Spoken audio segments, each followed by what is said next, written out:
Sick to drop it.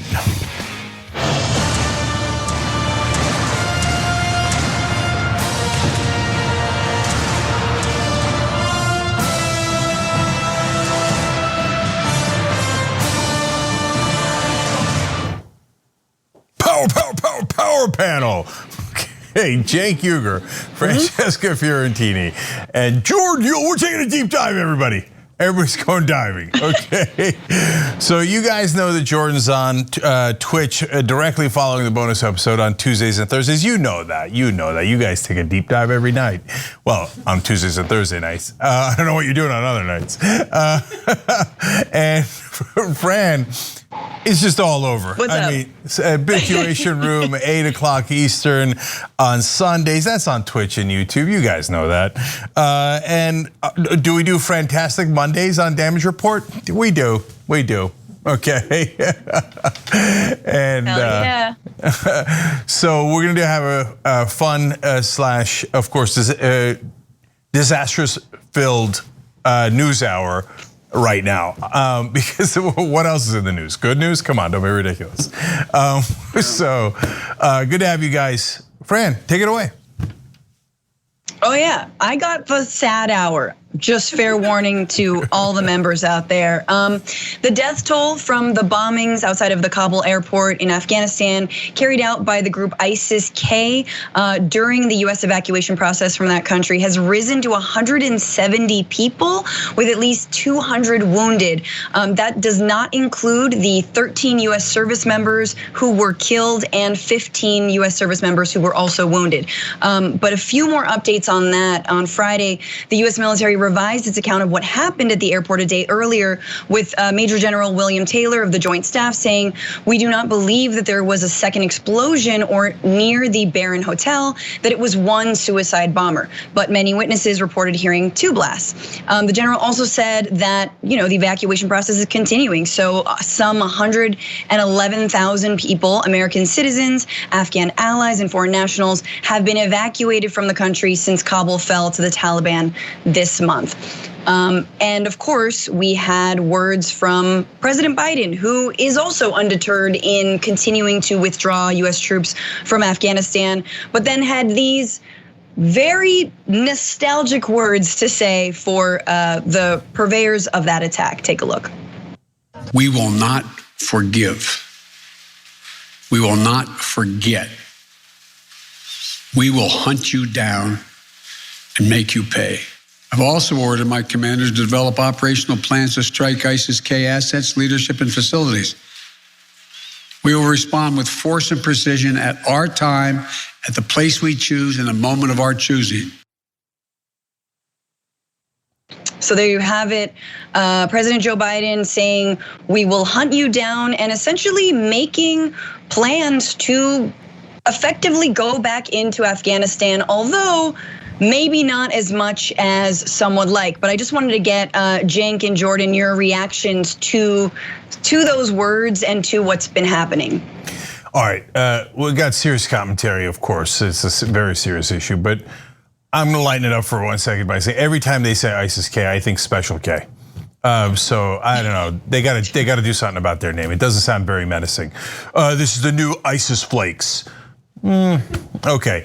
Anyways, so the problem here, of course, is that cable news is filled wall to wall with neoconservatives. So the old guard and everybody in Washington only watches cable news. The rest of us are so freaking frustrated with cable news.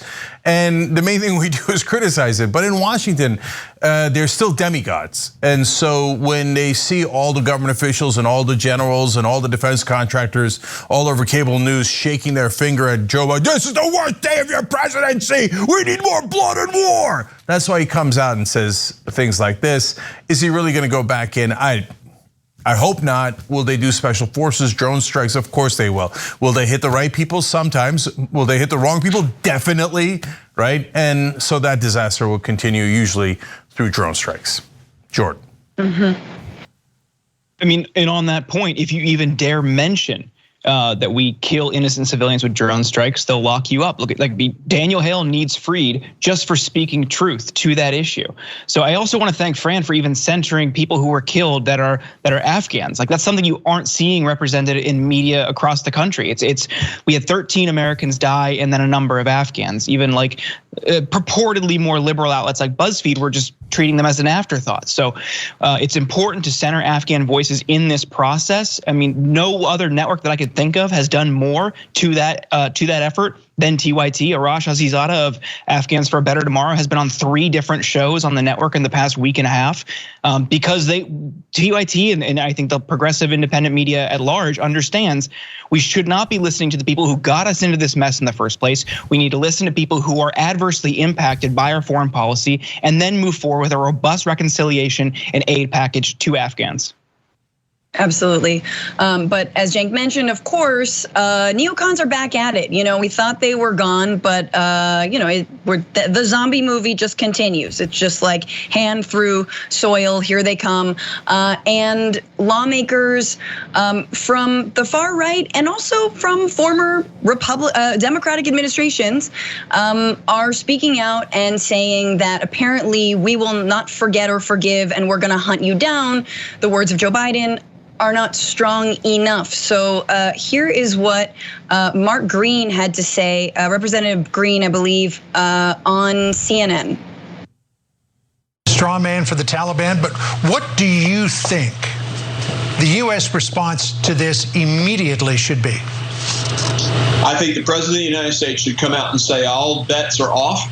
The Taliban have absolutely defied this agreement by not securing. They didn't keep their promise to secure the access routes to the airfield. We are going to expand this operation. I'd put more military in there. I'd get every single American out, and I'd start killing bad guys. Yeah, we were killing. I mean, is he going to continue and say how many good guys we killed? How many wedding parties were drone striked? No, that's obviously not what he means. Just bad guys, good guys. Awesome. Do they know there are 2 sets of supposed bad guys? We've got the Taliban and ISIS-K.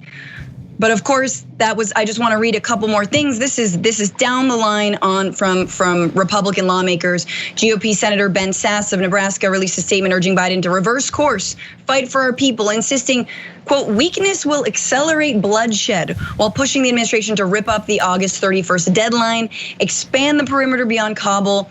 Marsha Blackburn from Tennessee also mentioned a forceful response from the president and saying that he must follow through on his word and make these terrorists pay. Does anyone care what Dan Crenshaw has to say? Fine, why not? He says, this war is clearly not ended. You can't unilaterally end a war. It takes 2 to tango. Awesome. And these people will never stop fighting us. He said on Fox News Thursday morning, we should retake more airfields through the country. It will take troops on the ground and a complete reassessment of our strategy. The military can do it. We need the political will to do it. That was also echoed by Senator Lindsey Graham. Let's bring up his tweet saying, I urge the Biden administration to reestablish our presence in Bagram as an alternative to the Kabul airport so that we do not leave our fellow citizens and thousands of Afghan allies behind. It is not a capacity problem, but a problem of will. I honestly, after 20 years, I don't know which is which at this point, Mr. Graham. But did we expect this rush of neoconservatives to come in, even though this is a plan that President Trump had put into play before he left? Well, so here's the deal. Do neoconservatives exist in the world? Of course they do, right? And we know Lindsey Graham and Crenshaw are all bloodthirsty, and they are always going to push for more and more endless wars. That's not the question. The question is, do you platform them? And then do you platform them to the exclusion of everyone else? And then on top of that, that 3/4 of the country is for withdrawal, 73% in a poll, right? So do you put 3/4 of your experts saying we should get out of the war, but I have got issues with the exit?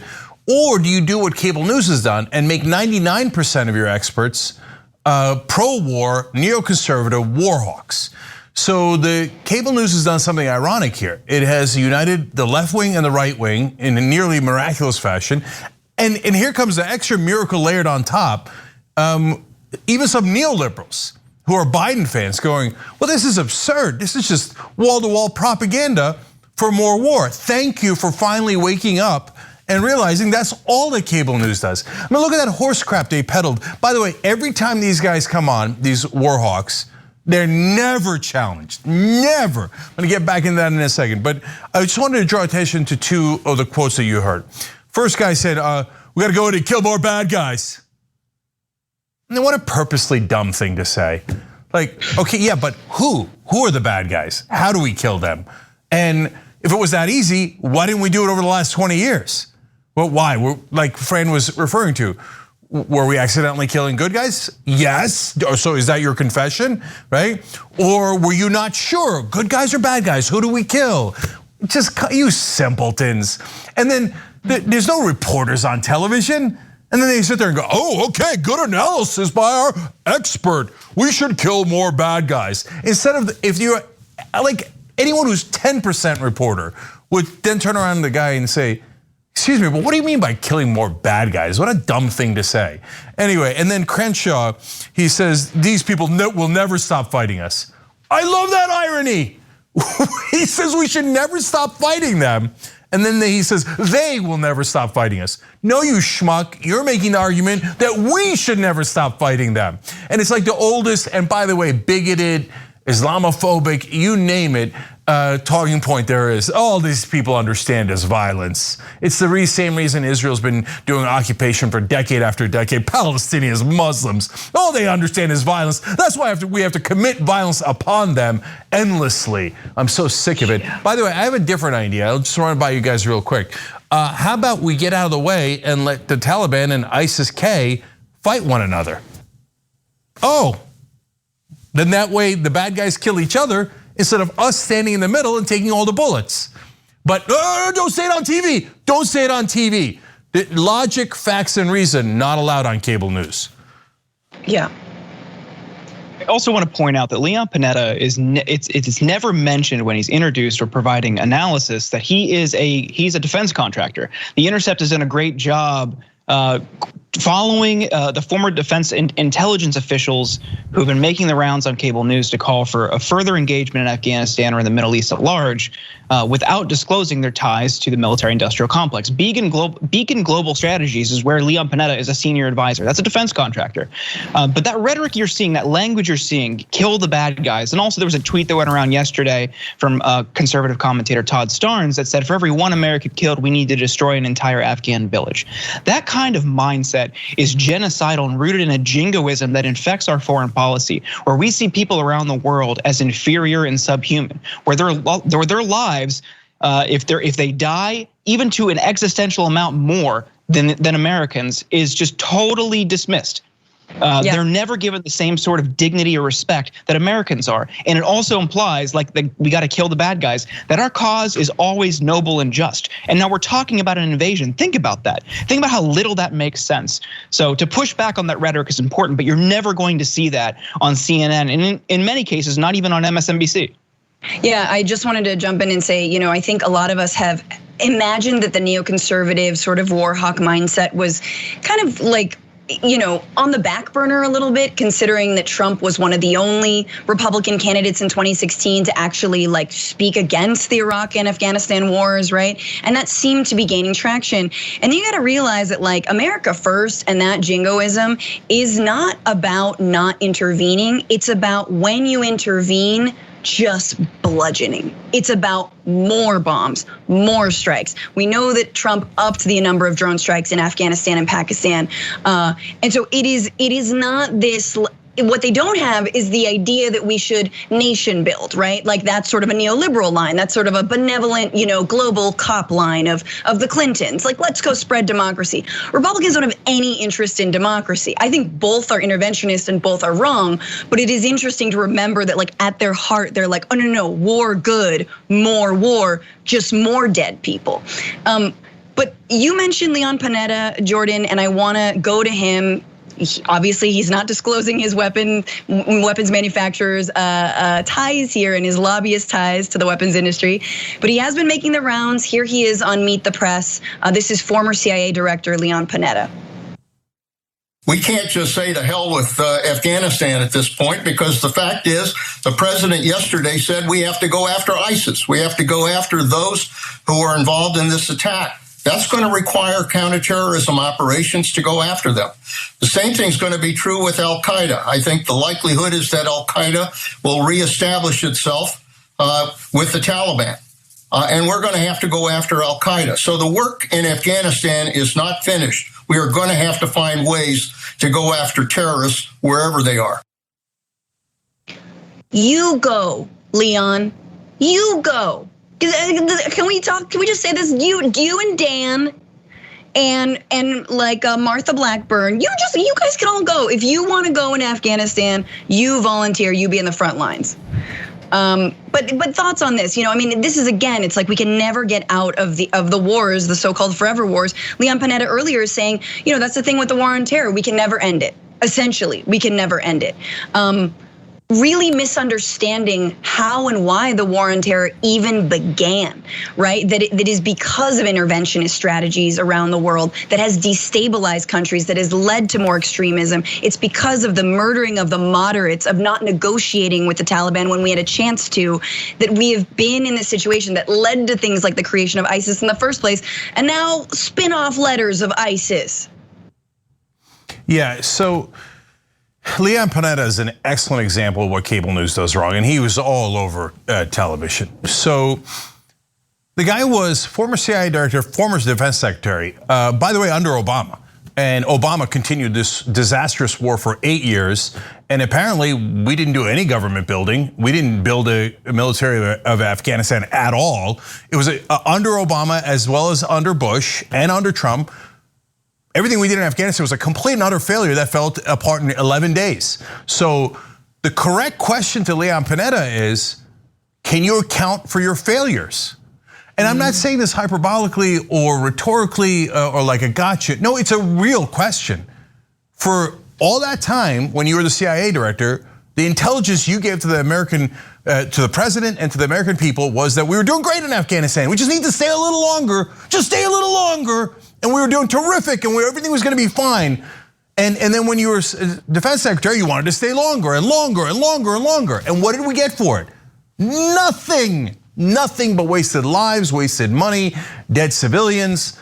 And so you're bringing him on and you're not mentioning that failure? That's unbelievable. If there were any journalists on television, they would say, but Secretary Panetta, we do have to ask, you are an enormous part of what happened in the occupation in Afghanistan. And given that the government fell apart instantly, isn't it your fault that you couldn't help Afghanistan put together a decent government and military after 20 long years? How do you account for your miserable failure? Instead, they're like, oh, tell us how we need more wars and more disastrous failures and incompetence like you did. It's just sickening. The only segment that apparently that cable news did was Brian Stelter did a segment with Matthew Dowd, who's a former, I don't know if he's still a Republican or a former Republican, and Amanda Marcotte, and they both questioned, hey, maybe we should have somebody on cable news that is against the war, like 3/4 of the country. But no one listened, and they continue to bring on hawk after hawk, and the anti-war position is never going to be represented in cable news because they're enormously biased. Yeah. I did want, Jordan, go ahead. I just wanted to add, I mean, so last night we had Spencer Ackerman on Deep Dive, who just published Reign of Terror, and I would highly recommend that. It's a great look at the post 9/11 era and how it destabilized our society and created the conditions that Trump exploited to rise to power. But within that, after finishing it, you see several characters pop up time and time and time again to justify the worst attributes and the worst endeavors of the American imperial project. And I think it underscores how nobody is ever going to face accountability for any of this. We have hundreds of thousands of people dead as a result of an invasion and another war based on lies. And the former was, sold to us as the good war, right? Iraq got a little bit more murky, but This was, in the immediate aftermath of 9/11, and now all of those same people who sold us this war on lies, who killed hundreds of thousands of people, are still on TV saying we need to stay in there. And you even have Lloyd Austin, the Secretary of Defense, bragging about our ability to strike anywhere around the world, diplomatic tours. So we're not going to end our war in Afghanistan. It's just going to transition to a more unseen, aerial, unmanned effort, because it's much easier to sell that way when you don't have people coming home in body bags. Now, I gotta say one last thing. They live in such a bubble and in such enormous groupthink that they genuinely, nobody even thinks, maybe we should ask Panetta, or Ryan Crocker was on, and he was an ambassador to Afghanistan, he was also ambassador to Iraq. He was under Bush, and Obama was like, oh, I love Bush's war, let's continue it in terms of Afghanistan. Oh, I'll take Crocker, the hawk there, and put him in Afghanistan, and we'll win in Afghanistan. And it never occurs to any of the journalists on television to ask, hey, didn't Crocker screw this up? Didn't Panetta screw this up? We're all criticizing the exit. Almost all of our guests are saying we should stay longer. But wait a minute, we stayed for 20 years and it just, none of the producers, none of the hosts, none of them thought, hey, maybe I should ask a question of one of these guys. Didn't you also do something wrong in those 20 years? And to me, the fact that they don't even realize that they're in that bubble and that they have that unbelievable bias that the rest of us cannot stand, the fact that they can't see it is almost more damning. No, and also talk to a veteran. Look, stop, your intelligence was wrong. It's been wrong for years and years and years. That's why Kabul fell in 11 days. So talk to a vet who was on the ground. Talk to a combat vet. They'll tell you the reality, but it's so laundered through generals up the chain and through contractors and everyone looking to get a little piece and a little bite that you never actually are told the reality. And yeah, the status quo is let's just continue to stay in Afghanistan and slowly lose this war. I do want to turn though to ISIS-K itself, because I don't want to undermine or undercut the fact that they are dangerous. ISIS-K claimed responsibility for the attack in Kabul that claimed 170 lives plus 15 US servicemen. And they have actually been doing these kinds of attacks in months past. Sadly, we have not seen them on the front pages or on television screens in all of these months. So I wanted to show you a little bit about some of the things that they've done and some of the destruction. Last November, they targeted Kabul University, and they are also believed to be responsible for a horrific attack on a maternity ward in a predominantly Shiite neighborhood in the capital, home to the Hazara minority. 16 women and 2 babies were killed. In May, a car bombing killed 80 schoolgirls. Right, 80 children were killed. And you didn't hear peep from any of these generals about what to do in that case, of course. That was all fine and good. Let's just continue that. Let's just continue to let ISIS, like run amok and use the US occupation as grounds to continue their violence and recruitment. I do just want to put a little bit of context in here. This is according to Amira Jadoon and Andrew Mines, who've been studying ISIS-K's rise in Afghanistan. Their goal is to create chaos and uncertainty in a bid to push disillusioned fighters from other groups to their ranks and to cast doubt on any ruling government's ability to provide security for the population. Well done. They see the Afghan Taliban as its rivals. They brand the Afghan Taliban as, quote, filthy nationalists with ambitions only to form a government confined to the boundaries of Afghanistan. This contradicts the Islamic State's movement's goal of establishing a global caliphate. So that's a little bit of the why, right? Some of the stuff we're not really hearing about on cable news now. And these strange bedfellows and all of the diplomatic ways that yes, the United States and the global community has a responsibility to not only get people out of Afghanistan, to allow them to resettle in their countries, but also try and set up the new Afghan government, even if it is run by the Taliban, for some amount of success. And I know that's hard to say, and I know, like you don't have to be on board with the Taliban's politics at all, but these are the things that have been going on while the entire world's back was turned on that country. Yeah, so I have a novel idea. Why don't we get out of the middle of their shooting and let them shoot each other? And so the idiots on television and a lot of the politicians are saying, no, we should stand right in the middle of their bullets, and we should go back into Afghanistan. Lindsey Graham, Dan Crenshaw, all the people we showed you earlier, saying, yeah, so that way we'll get hit by the Taliban because we're violating the deal that we have, and we're staying longer in Afghanistan, and then they'll continue to hit us. And ISIS-K loves hitting us, and they'll continue to hit us. Or we get out and they hate each other, they kill each other instead of us. They really think that's a novel idea. And they think, oh, that idea makes no sense. We should definitely be in someone else's country. So both terrible factions, instead of killing each other, should focus on killing us. No left-winger believes that, no right-winger believes that. And again, even neoliberals are now saying like, I don't know, man, that doesn't make any sense, right? The only ones left are neoconservatives, which run almost all of the mainstream media. Yep. All right. So it looks like we got to take a break. So I got the break sign. So we're gonna take a quick break here, guys, and we'll come back and give you more news.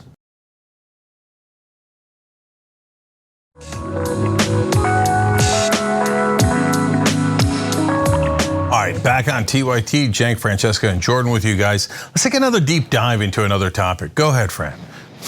Oh, it's a little bit of the same, but okay. So not everyone on cable news is getting the US withdrawal from Afghanistan wrong. Some are being honest about it. Some, and those who you least expect, like Mr. James Carville, longtime Democratic strategist who went off on President Joe Biden's critics following the suicide bombing near the Kabul airport that killed 170 Afghans and 15 US servicemen. Take a look at this. To midterm voters in 2022 carry foreign policy along with them when they go to vote?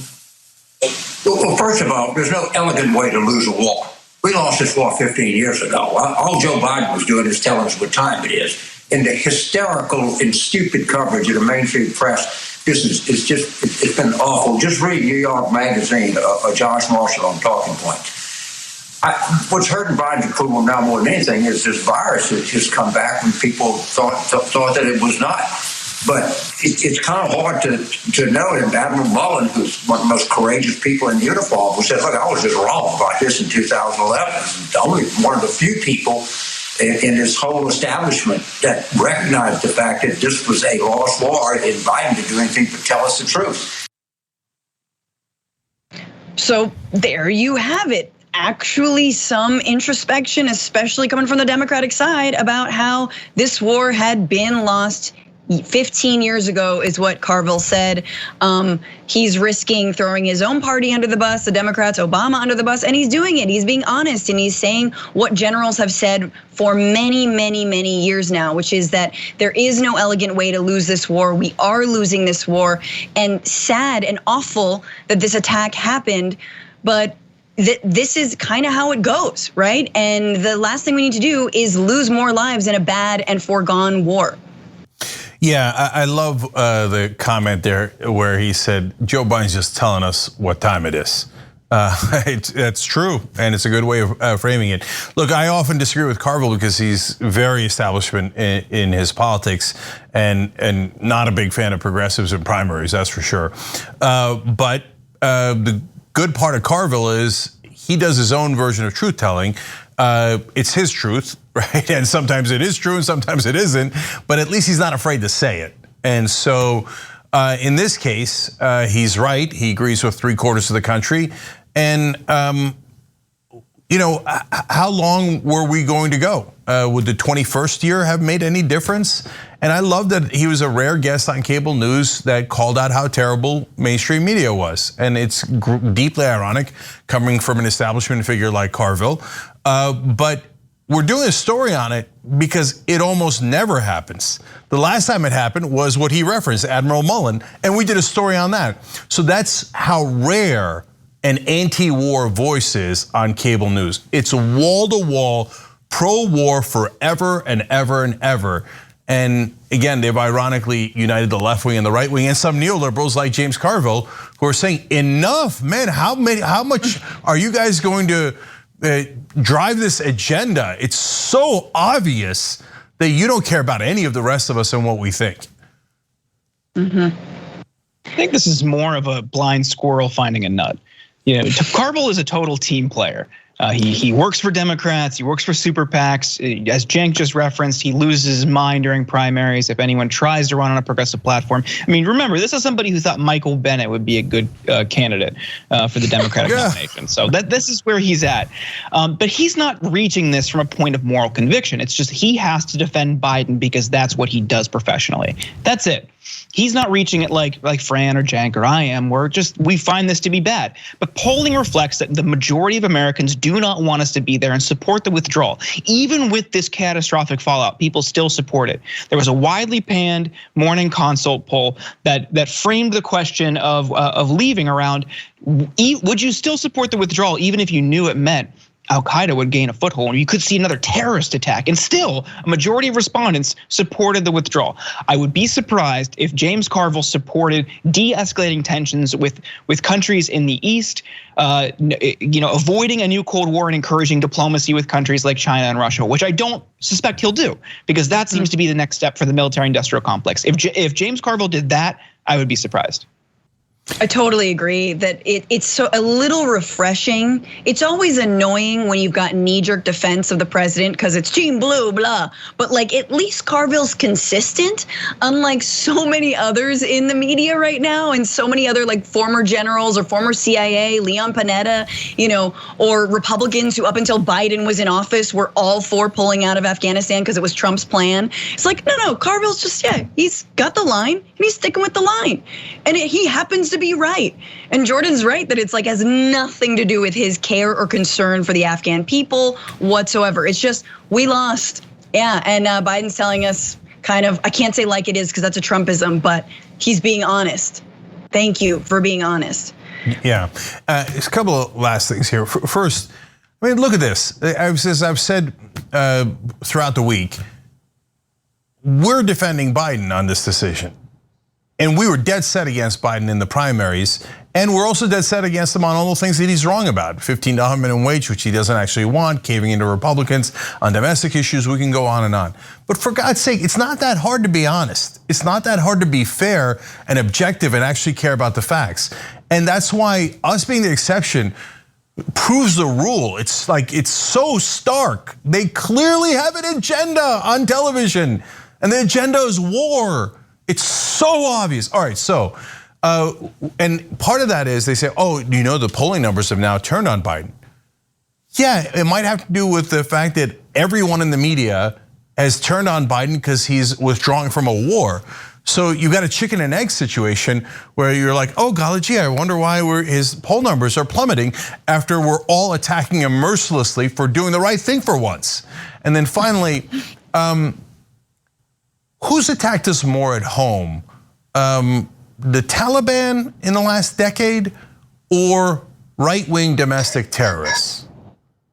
Now, do you ever hear on cable news about what are we gonna do about the scourge of right-wing terrorism in this country? I mean, we had the truck bomber the other day. We've had the guys who were trying to bomb the apartment building in Kansas. We had January 6th. We have one attack after cops murdered throughout the country by right-wingers. So the Taliban's never done that kind of damage to America. Remember, the idea of going into Afghanistan was not because people from Afghanistan and the Taliban did 9/11. The people who did 9/11 were the Saudis. 15 out of the 19 hijackers were Saudis, right? It's that they said, they sheltered Al-Qaeda. Now remember, the Taliban then offered up Al-Qaeda and we refused.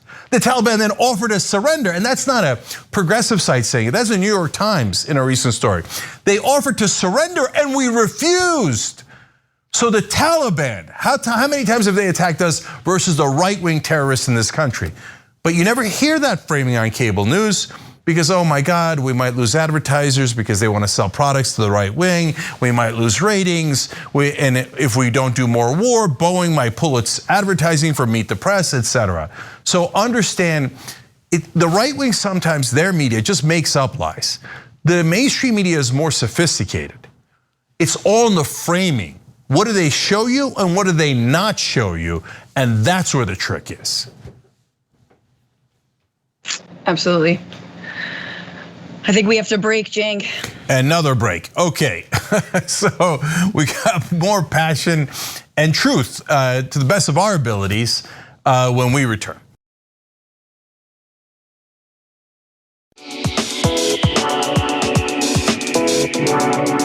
All right, back on TYT, Cenk, Francesca, and Jordan with you guys. Just two quick notes here. One, apparently the crazy folks at Shop TYT are doing back to school, so 20% off. We're already back to school. What are you guys doing, man? This is good. We're gonna get bankrupted by this. Go nuts. Panic right now. Go to shoptyt.com and get things while they're 20% off. And then I like Naughty's Maximus in our member section saying, the first night in weeks I can spend some serious time with TYT. I'll put on Barry White and pour the wine.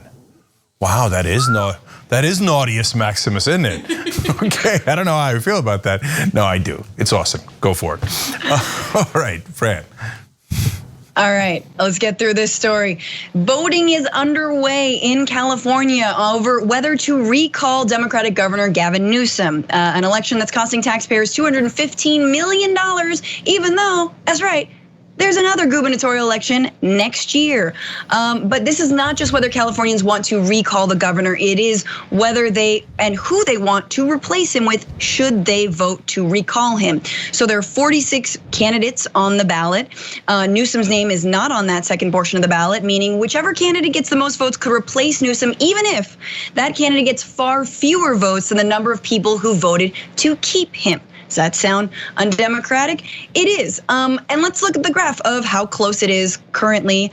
Voting is beginning, but it ends on September 14th. Here we have Newsom pretty much neck and neck with a 3-point lead over defeating the recall. And this is according to 538. Who is leading the candidates among the 46 to replace Governor Newsom?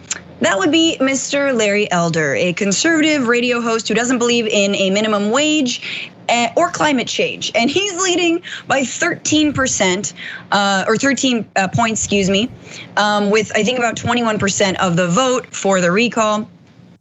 But Larry Elder is in a little bit of hot water recently with the MAGA crowd over his views of the 2020 election.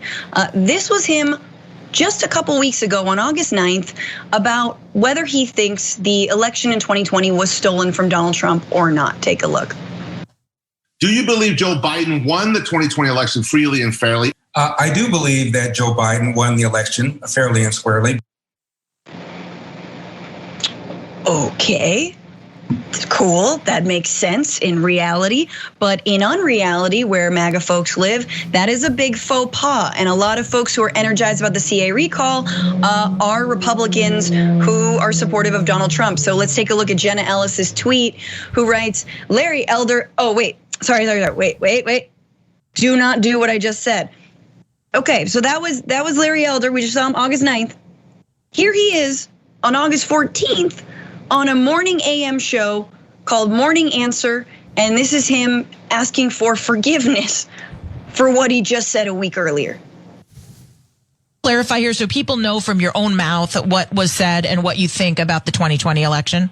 Sure, and thank you for giving me the opportunity. I also would recommend that you take a look at an article in Newsweek that came out yesterday written by Paul Bond, because he called and asked me the same thing. Do I believe that Joe Biden won the election fair and square? Give me a mulligan on that one, Jen and Grant. No, I don't. Give me a mulligan on that one. No, I don't.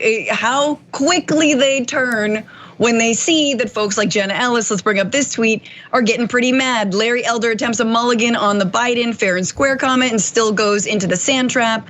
Rules of the game, shouldn't wear flip-flops while playing. No idea what that means, Jenna. I feel like all you guys were doing in Trump's attempt to overturn an election was wearing flip-flops. Just flip-flops on a rainy day on top of tiled sidewalk. The point is, she then has another tweet. Her recall answer is yes, and vote for Kevin Kiley. One of the many Republicans coming out and trying to vie for this spot. So Larry Elder attempts to bring Republicans in California into reality. He's leading in the polls, and then he gets struck down and quickly changes his tune. What do y'all think? Does this matter when it comes to all the Republicans who are fired up about this recall? So I have a couple of things to say. First of all, this reminded me of something that happened recently. Larry Elder playing the role of Kyle Kalinske, Jenna Ellis playing the role of Jimmy Dore. I do not accept your apology. You have not been pure enough. We need you to be more insane. Okay, maybe you got to do that. Wide eyes. So yeah, you can't ever convince the so-called purists, and in this case, the purely insane. And in this case, that's the majority of the Republican Party. So you think Larry Elder's switching because of a rando like Jenna Ellis? Jenna Ellis is should be in an asylum. All the things she said during the election and after the election, none of it was true. It was all totally unhinged, and it was bizarre. And she's a legitimate player in the Republican Party. And so I think look, I remember debating Larry Elder all the way back in 2004 at one of the conventions. We were so loud in fighting back and forth that there was a giant crowd gathered around us, okay? But back then, the Republican Party was awful, hideous, but not fully insane. And so hence, Larry Elder was deeply conservative and totally pro-war and all the things that we fought about, but gave no indication of being mentally unbalanced. And so, at that time, he wasn't even saying terrible things about black people, okay? Because the Republican Party had not gone full racist, full crazy yet. So now he slips every once in a while and says something sane, and then he's like, I need a mulligan, I need a mulligan. I forgot, I'm so sorry. I forgot we were having a convention at the mental asylum. And so the inmates didn't like what I said. I meant, yes, smear the food all over yourself, especially in your face and your ears. And the crowd goes, ah, right? And so I love to see it. Yeah, vote for Kevin Kiley or something. I don't know, split your vote. Be insane, go for it. I mean, this is kind of what they wanted, but now it's out of control. They stoked these coals for years. They've winked and nodded and blew kisses at conspiracy theories because they thought it would help enrich their base and get people to the polls. If they were fired up over QAnon, if they were fired up over Pizzagate, these types of dangerous and in some instances violent conspiracy theories. And that just kept snowballing, and it gained steam. And now you have a rabid, frothing base who wants more. Who, if you do not accept their alternate reality, you're not one of them. And I think you're going to have, hopefully a faction in the Republican Party that breaks away from it. But then it ultimately splits their vote because they just can't reconcile these two different camps. You have people who are just completely detached and untethered from the rest of the world, who believe that there's a cabal under a pizza shop, who believe that someone is on a message board telling them all of these government secrets and everyone's being killed and rounded up. And then you have people who just flat out deny reality and accepting election results. You can't come back from that. You're not going to be able to deprogram this giant cluster within your base. So they got what they wanted in the short term. They got a robust turnout for Trump in 2016, but that is so gone now. These people are lunatics. Yeah, and just to that point, now there is word that, because of all the misinformation and all the mistrust that was sowed about the 2020 election, that a lot of Republicans in California think that, let's be real, even though this is stacked in their favor, this is 100% stacked in Republicans' favor, this California recall. All they have to do is get a plurality of votes. They could get 11% and still win against, if Newsom loses by 49%, right? 49%, vote to keep him and 51 vote to recall. They could still win with that, but because they've been fed so many lies about the electoral process, a lot of them are thinking and wondering whether or not their vote even counts. So that's sort of what these Trumpers in this state are going through. They want to bring out their base. But I want to shift to just what it means for progressives and for folks on the left, and bring up, this CA recall, why it matters, and give some analysis from the League of Pissed Off Voters in San Francisco, which are great. And they basically explain that there is no serious candidate running to replace Governor Newsom, and that the strategy right now is no. And if we want to prevent someone like Larry Elder from becoming the next governor of California and rolling back any amount of small progress that this state actually has made. So they write, there aren't many serious candidates among the 46 on the ballot. None of the Democrats are endorsed by the CA Democratic Party. They plump for the strategy all in on Newsom surviving because of fears that running a real candidate would hamper Newsom's efforts to hang on. When the same drama played out almost 20 years ago, this is important context, serious Democrat Lieutenant Governor Cruz Bustamante was in the mix to replace Governor Gray Davis. Some people think that his campaign made Davis look bad. Ultimately, Davis was defenestrated, and a telegenic Republican, Arnold Schwarzenegger, became the governor. So that is why there is no backup, because the idea is it would confuse voters. Now, for those who, just 100 on this, a lot of immigrants' rights groups are pointing to the fact that when Arnold Schwarzenegger came in, guess what he did? He revoked driver's licenses for undocumented people in this state. And that was a big coup for the right, and it was something that immigrant rights groups had to work against for years to get back those rights. Meanwhile, you've got Gavin Newsom, who actually expanded healthcare and Medicaid coverage to undocumented immigrants, something that personally I agree with as a progressive. So I just want to put that out there, that like the strategy from everyone from the grassroots left to even Gavin Newsom, who a lot of us do not support or do not like, is vote no on the recall and leave the second blank, vote whomever you want, write in your own name. It doesn't, that's not a part of the strategy. Whether or not it's gonna work, we will see. And there is an election next year, but it is all incredibly, to be honest with you, frustrating from a California perspective. Yeah, so I want to be clear about a couple things. I don't agree with Democratic strategy, and I don't agree with their analysis. So I agree on vote no on the recall, because what do you want? You want a Republican governor? That's not gonna make things better, it's gonna make things worse. That's not complicated, that's easy to understand. And then for God's sake, let's put together an awesome primary against Gavin Newsom for the election coming up in 2022.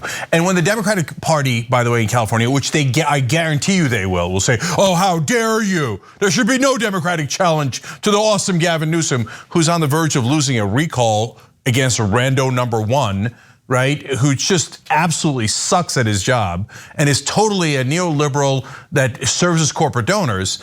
And they'll say, how dare you do a primary challenge? I don't give a damn about it. We're gonna do a primary challenge, I guarantee it right now. And we're gonna take down Gavin Newsom, but we're gonna do it the right way. Putting Larry Elder in makes no sense, obviously, right? But now that being said, the Democratic strategy of let's not run anyone else and cross our fingers, I think that strategy sucks. And so, and I'll tell you the other reason why they're doing that strategy. It's not just because of Cruz Bustamante, which I'll get into in a second. It's because, well, they don't control the other Democrats in the race. And they don't control any of the Democrats that were willing to get in the race. And the California Democratic Party is as authoritarian as almost any party in the country. And they do not tolerate anyone that they cannot 100% control. The leaders of the party do not brook any dissent. So that's why they're not like, oh my God, it's such a brilliant strategy, blah, blah, blah, blah, blah. No, and now finally, back to Cruz Bustamante and that election. They say, oh no, Schwarzenegger won because Bustamante took votes away from Gray Davis accidentally. You guys remember any of that? Maybe you don't, because it was a long time ago. I covered it. Cruz Bustamante was like a schleppy accountant. And he didn't take votes away from anybody. He was like the biggest dork anybody's ever seen. The other guy was Arnold Schwarzenegger.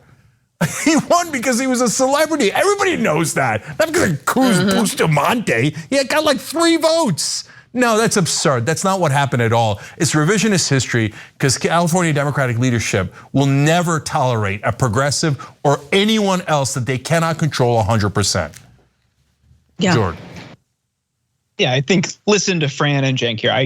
I acknowledge that I don't live in California, so it doesn't affect me that much. But I do think it's important that someone like Larry Elder is not governor of California. He's somebody who wants a $0 minimum wage. Whether that's feasible or not from his position remains to be seen. I doubt it.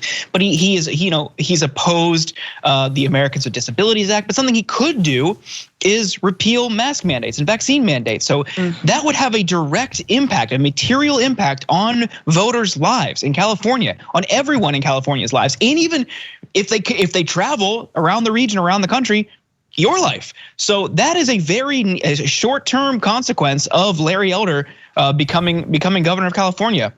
You see it play out in schools.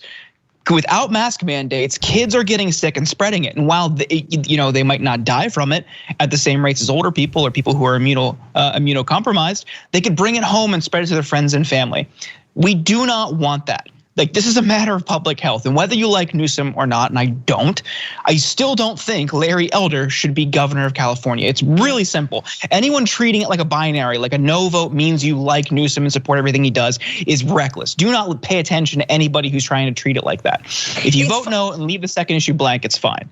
Yeah, and it's funny that we're talking about a mulligan because literally the recall is just a mulligan. Let's be real. Republicans started this recall before supposedly their reasoning is the lockdowns and, saving lives, and mask mandates. No, they started the recall because John Cox, who ran as a Republican against Gavin Newsom, was, for lack of a better term, butthurt about it. And that's why they started the recall. And so the entire process is bogus. But I personally, last thing I'll say, if we save Newsom's ass, he owes us big. If he tax right, no. Goodbye. Goodbye anyway, but you're not tacking right. I know grassroots organizations who are calling, knocking doors. They're coming out for you. What are you doing for the unhoused, the undocumented? What are you doing for working people in California? What are you doing for climate change? We need to see you in action. Look, guys, I know that there's a lot of simpletons left in the world, but this is not at all complicated. What's your alternative? Gavin Newsom doesn't exist in a vacuum. So if your alternative is a wonderful progressive, then I vote for the wonderful progressive. If your alternative is a lunatic right-winger who's going to immediately take away masks, et cetera, and endanger our lives, why is that a hard question? So yeah, as you can tell, none of us like Gavin Newsom. It's not even close. I think he's a total corporatist. I can't stand him. And you'd be nuts not to primary him from the left when we have a real governor's election in California. But why would you vote to recall him when you have no alternative? It just makes no sense. And sadly, there is no strategy. There's no strategy. I mean, and look, everyone vote your heart. No one's chastising anyone. But if there was a strong progressive, no, I'm saying if there was a progressive running who there was a movement behind and enough support behind, okay. But the polling is the polling. This is a Republican recall. They love this. They're coming out of the woodworks for this stuff. I didn't say a bad word, but they're coming out of the woodwork. So, again, vote how you want to vote on that second question. It honestly is not going to make a difference, sadly, at this point. Yep. All right, we're out of time. Everybody check out The Bituation Room. That's Fran's show on YouTube and Twitch. Everybody check out Fantastic Mondays on the Damage Report. Okay, that's obviously 1 p.m. Eastern every day. And then Deep Dive with Jordan Uhl. Dive in Tuesday and Thursdays at 8:30 p.m. Eastern. Jordan's also with Move On. Now, when we come back, there was a freedom rally in Texas. No masks, no vaccines, okay? You want to know what happened to the leader of that freedom rally? Come right back. Thanks for listening to the full episode of The Young Turks. Support our work, listen ad-free, access members-only bonus content, and more by subscribing to Apple Podcasts at apple.co/TYT. I'm your host, Cenk Uygur, and I'll see you soon.